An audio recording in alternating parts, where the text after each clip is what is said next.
Some German politicians feared, or said they feared, that the nation would be swamped by Slavs to the east. The Nazi Party demanded new territory there, where a growing German population could settle.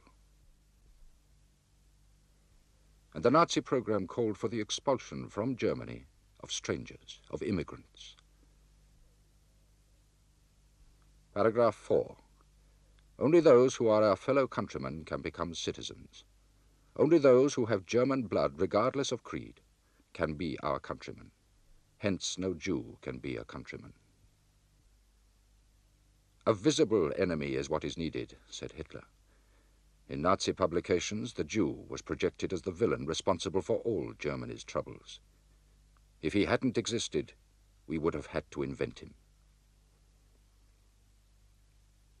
Only 1 German in 100 was Jewish, 600,000 in all. But the Nazis could build on centuries of Christian prejudice. Shylock, Fagin were familiar figures.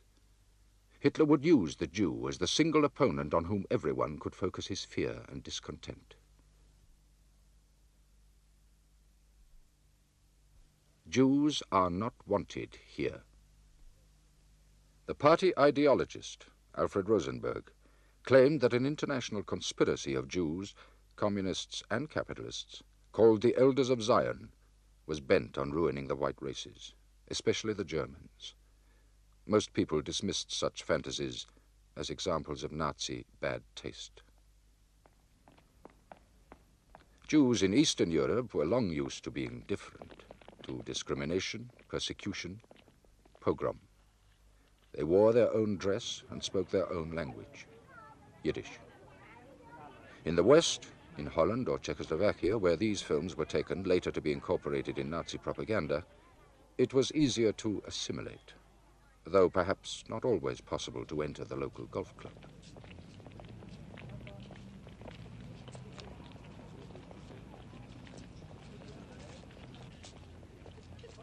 For centuries, Jews had been of a different religion. Now, pseudoscience marked them as a separate race.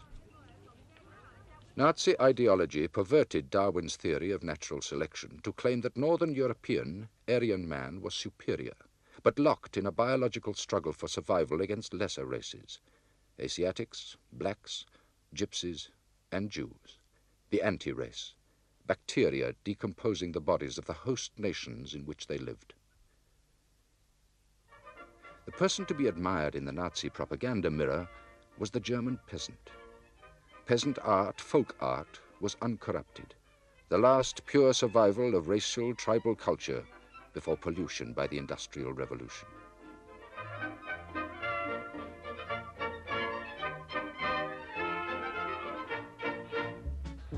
Simple traditions reassured people who felt lost in anonymous cities or confused by more modern customs.